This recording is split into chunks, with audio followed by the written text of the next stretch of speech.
Olha este lugar, não é incrível? Esta é a vila de Kirtland, nos fundos dos estúdios da Motion Picture em Provo, Utah. Muitos filmes da história da igreja são produzidos aqui. Acho que é o lugar perfeito para falarmos sobre o livro Santos. Este é o volume 1 de Santos. Talvez você já tenha ouvido falar dele. Mais de 400 mil exemplares foram vendidos e mais de 1 milhão de pessoas já leram eletronicamente. Está disponível em 14 idiomas. E o que os leitores estão falando sobre o livro Santos?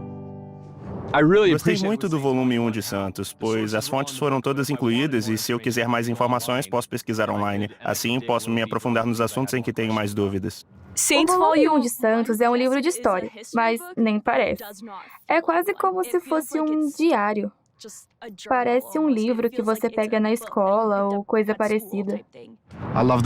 Amo a transparência dele porque muitas pessoas querem prejudicar nossa religião e dizem há segredos que vocês não conhecem e que a igreja esconde de vocês. Mas esse não é o caso. Só há coisas que ainda não lemos. E quando você vê a história, as coisas boas, as más e as ruins, percebe que eles eram apenas pessoas comuns procurando fazer coisas extraordinárias. Não é uma história criada, é uma história real e fazemos parte dela. Sinto que um dos personagens que realmente conheci melhor foi Joseph, como ele foi progredindo até se tornar o profeta que se tornou, cometendo erros e aprendendo com suas experiências, como ele foi capaz de se tornar na pessoa que precisava para liderar a igreja. Uma das coisas que eu amei no volume 1 foram as histórias das mulheres. Elas passaram por coisas tão difíceis que nem conseguimos imaginar. Como mulher, senti muito por elas tendo que deixar a casa quando o marido estava do outro lado do mundo. Foi mesmo um exemplo para mim ver como as mulheres eram tão fortes na igreja e nunca soubemos dessas coisas até lermos o livro Santos. Os capítulos do volume 2 começaram a ser publicados nas revistas da igreja em julho. Também estão disponíveis na seção de História da Igreja da Biblioteca do Evangelho. Vídeos retratando algumas das histórias do volume 2 também estão disponíveis no aplicativo. Você pode assistir enquanto espera. Vamos ver algumas dessas histórias incríveis do volume 2 de Santos.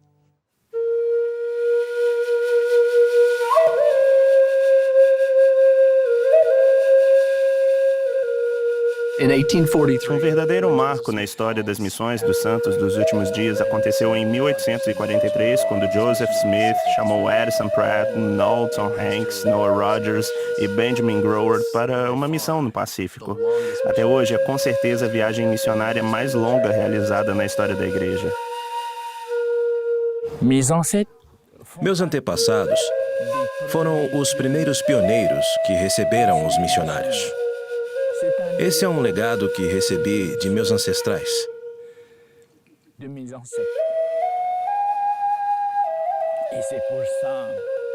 E eu agradeço ao Senhor por ter enviado missionários para cá, em Tubuai. Fui presidente de área nas Ilhas do Pacífico de 1998 a 2001 e visitei uma das ilhas por onde Addison Pratt passou. Vi uma jovem de 17 ou 18 anos se levantar e falar. Ela é a 7ª geração de membros na família. Eu mesmo sou descendente de pioneiros, sou a 5ª geração. Ela era da 7ª geração. Talvez eles se sintam distantes, mas fazem parte da história também. O volume 2 de Santos também conta a história do primeiro templo construído depois de Nauvoo. Os santos de St. George viviam muito longe de Salt Lake. Então, Brigham Young disse, vamos trazer o templo até vocês. Vamos construir um templo numa escala menor que o de Salt Lake. Vamos trazer as ordenanças até vocês, onde vocês vivem. Então eles pegavam rocha vulcânica negra de um penhasco perto do terreno do templo e a prensavam contra o chão, usando um canhão como batistaca. Quando aquele batistaca quicava 3 vezes no chão, eles sabiam que o terreno estava firme o suficiente para que o alicerce fosse construído sobre ele. Aqueles que moravam em St. George, até mesmo os pobres, doaram alguma coisa. Há histórias de membros da igreja que doaram $1, porque era tudo que tinham. Outras pessoas teceram juntas os tapetes, alimentaram os trabalhadores, fizeram roupas para eles ou só estavam lá para dar apoio. Aquelas pessoas estavam tão animadas com o templo, estavam tão felizes porque o profeta estava aqui para dedicar o templo. Já se perguntou como as várias organizações da igreja surgiram? O volume 2 de Santos também conta a história de Mary Isabella Horne e a fundação da Organização das Moças. Quando a construção da ferrovia estava terminando, os Santos tinham sentimentos contraditórios a respeito dela. De algum modo, é como nos sentimos a respeito da internet hoje. Por um lado, ficamos animados com a tecnologia e as oportunidades de aprendizado e conexão com o mundo que ela possibilita. Mas, ao mesmo tempo, reconhecemos o potencial dessa via de informação de trazer todo tipo de influências para dentro de nosso lar e de nossa vida. Aquilo deixou Brigham Young realmente muito preocupado. Então ele designou Mary Isabella Horne para liderar o que ele chamou de movimento de comedimento, para dar às mulheres uma base firme naquilo que realmente importava.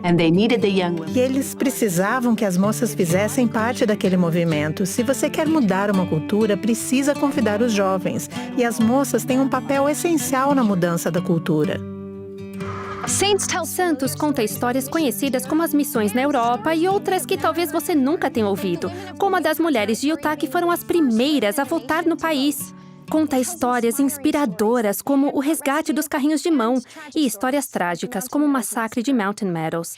Depois do intervalo, saiba por que a igreja está publicando o livro Santos agora e de um modo tão transparente.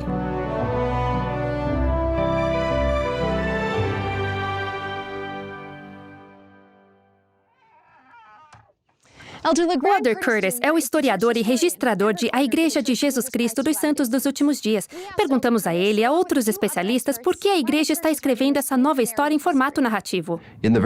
Na reunião em que a igreja foi organizada, em abril de 1830, o Senhor disse: "Eis que um registro será escrito entre vós." Santos é a história de pessoas comuns tocadas pelos céus. E se você parar para pensar, essa é a nossa empreitada. Essa é nossa jornada aqui. Somos mortais, pessoas comuns, procurando fazer o que Deus quer que façamos. E quando vemos Joseph Smith, Emma Smith e outros homens e mulheres comuns, entendemos melhor como podemos servir a Deus agora. No passado, nossos esforços de escrever a história da igreja focalizavam principalmente pessoas em posições administrativas. Suas histórias já foram apresentadas e destacadas. Esse novo projeto de escrever a história da igreja está mais concentrado em pessoas comuns, nos heróis desconhecidos que foram deixados de fora dos relatos tradicionais da história da igreja. Brigham Young aconselhou os historiadores da igreja nos anos de 1860. Escreva no estilo narrativo, ele disse. No fundo, ele sabia, como todos sabemos, que precisamos de histórias. Precisamos das histórias de nosso passado para dar significado ao nosso presente e orientar nosso futuro. Para mim, fica claro pela maravilhosa recepção de Santos que o estilo narrativo foi a escolha certa. Sou o editor literário e o principal escritor dos volumes. E isso significa que sou eu quem garante que as histórias estejam estruturadas de maneira agradável, envolvente e atraente para os leitores. E se você deseja envolver o leitor e encantá-lo, especialmente alguém que não se interessa por história ou pela escrita acadêmica, a narrativa é o melhor caminho, porque todo mundo adora uma boa história. Espero que os leitores de Santos vejam a si mesmos na história. Espero que consigam se conectar com os pioneiros, com os primeiros santos, com os que vieram antes de nós. Bem, acho que às vezes, quando pensamos em nossa história, é muito fácil focalizar em pessoas importantes como Joseph e Brigham, essas figuras icônicas que se tornaram personagens da tapeçaria de nossa história. Porém, muitas outras coisas aconteceram, mesmo antes deles, bem no início da história da igreja. Algumas de minhas histórias favoritas do volume 2 estão perto do final do livro. Uma das mulheres que achei especialmente interessante se chamava Lorena Larsen. Ela era uma mulher comum, como qualquer outra, mas enfrentou desafios ao ter que viver escondida e exercer uma grande porção de fé. Mas ela também escreveu de uma maneira muito honesta e convincente, o que fez dela um assunto fantástico. Porque pude usar as suas palavras e emoções para contar sua história. Acho que os leitores vão se identificar com a Lorena. Uma das diferenças entre Santos e outras histórias já produzidas pela igreja é que ele tem várias camadas. A primeira camada é a principal, a do texto narrativo. É nela que a maioria das pessoas vai obter informações, mas sabemos que há aqueles que vão querer se aprofundar em um determinado tópico. Assim, em mais de 115 tópicos do volume 1, escrevemos pequenos textos vinculados às notas de rodapé que ajudam a entender uma determinada pessoa, um local ou um tema com maior profundidade. Desde o início, sabíamos que Santos seria traduzido em várias línguas, e agora já são 14 idiomas. Ele também é global pelas histórias que conta.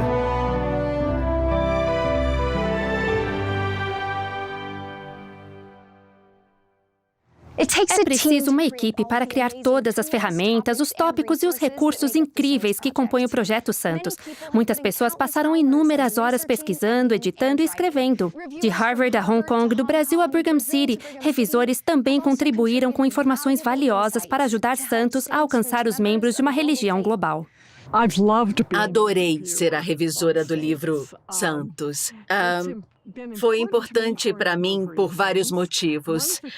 Para mim, uma das coisas que o livro Santos faz muito bem é pegar uma história extremamente complexa e profundamente fundamentada, desenvolvida por meio de muitos estudos seculares sérios, e traduzi-la de uma linguagem acadêmica para uma narrativa envolvente e acessível. Eu recebi a designação da Presidência Geral da Primária e elas me pediram para representá-las na leitura do manuscrito. Quando li o volume 1 e o volume 2 de Santos, eu senti uma conexão com a história. Me fez sentir parte de algo muito maior do que apenas eu mesma. Como gerente de produção do livro Santos, uma de minhas responsabilidades é pegar o que foi escrito pelos historiadores, editores e escritores e então coordenar os esforços para que esse material seja digitado, ilustrado, encadernado e impresso, gravado em formato de audiolivro e disponibilizado aos membros e a outras pessoas interessadas em nossa história. Tive a oportunidade de apresentar o podcast de Santos.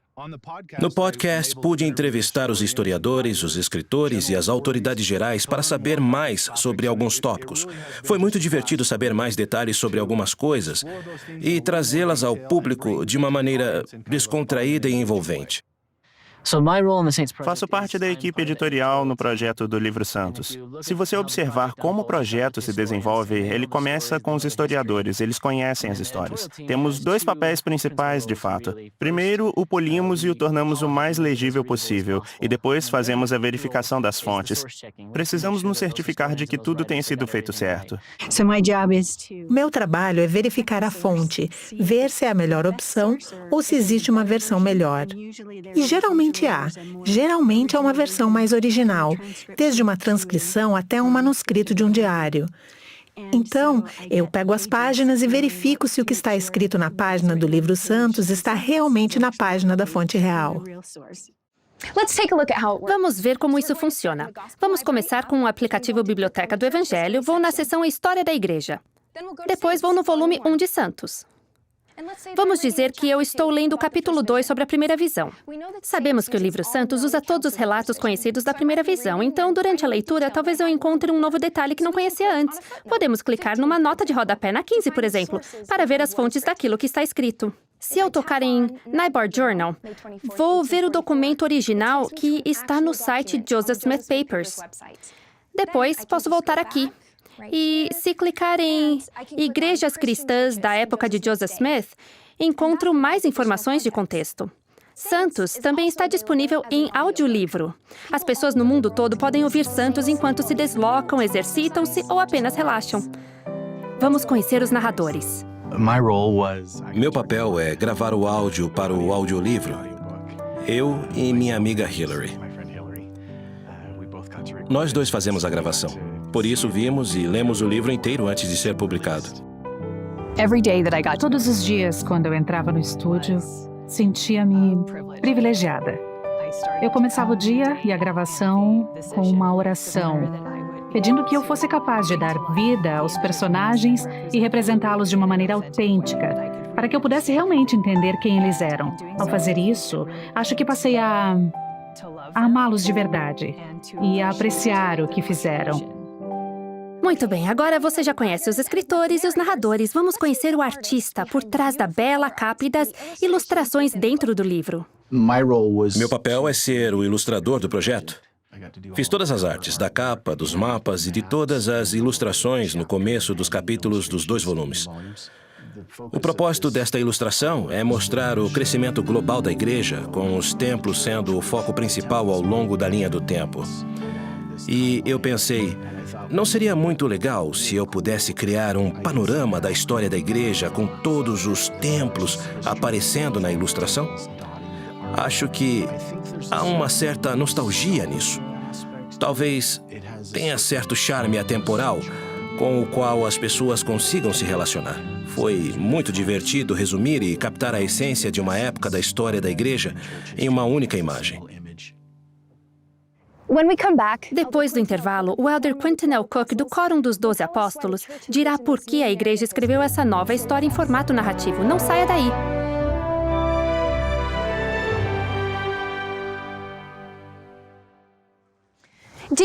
Você sabia que as mulheres de Utah foram as primeiras a votar nos Estados Unidos? Sabia que os índios Shoshone ajudaram a construir o templo de Logan, Utah? Já pensou nos desafios da poligamia, tanto para a igreja como para as famílias que a praticavam? Essas e outras histórias estão incluídas no volume 2 de Santos, que em breve será publicado.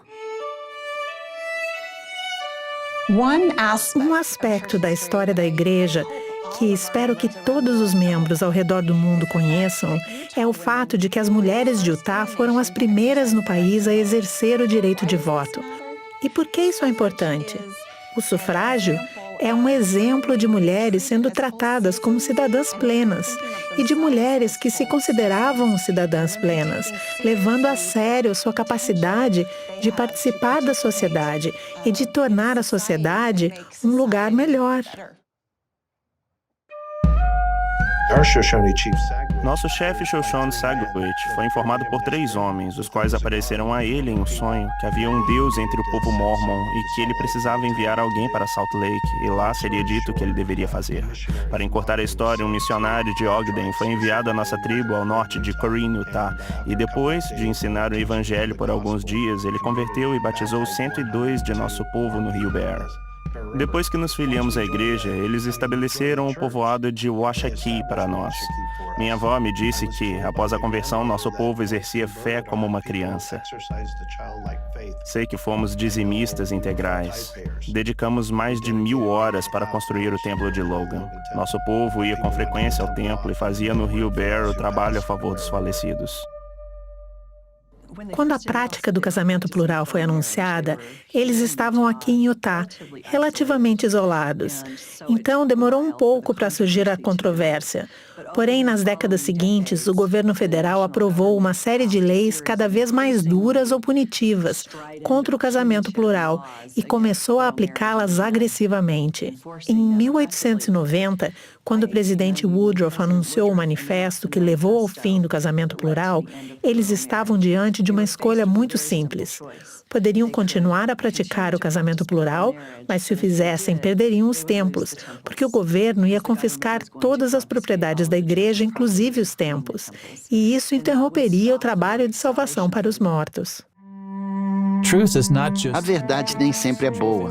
Às vezes é boa e às vezes é ruim. A verdade é o conhecimento das coisas como são, como foram e como serão. Ensina-nos doutrina e convênios. Há coisas que podemos aprender com eventos terríveis, como o massacre de Mountain Meadows. Uma das lições que aprendi ao estudar esse assunto foi que quando as pessoas se reúnem em conselhos e confiam na sabedoria coletiva do grupo, elas geralmente escolhem o que é certo. Mas quando desconsideram as decisões do conselho e tomam decisões individuais, geralmente fazem escolhas erradas. Joseph Smith e os líderes subsequentes da igreja explicaram que o zelo sem conhecimento não é uma virtude.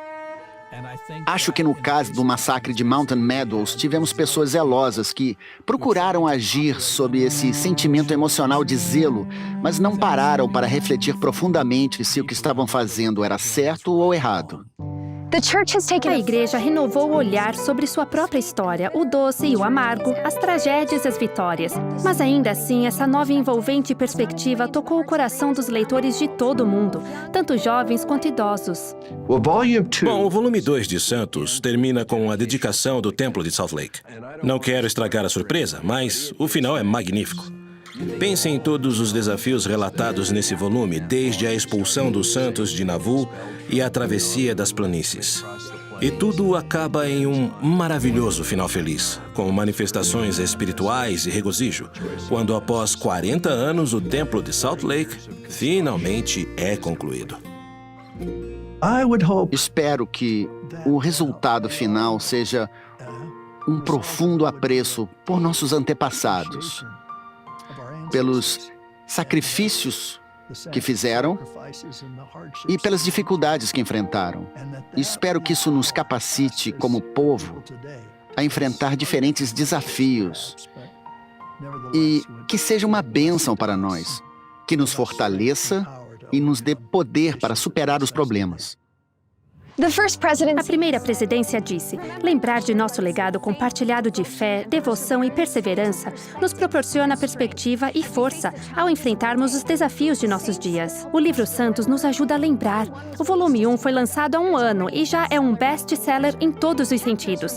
Alguns capítulos do volume 2 estão agora disponíveis online e nas revistas Ensign e Liahona. Se tiver dúvidas sobre a história de nossa igreja, ou se estiver procurando uma história envolvente, mas verdadeira, aguarde o volume 2 de Santos, disponível no início de 2020. Boa leitura!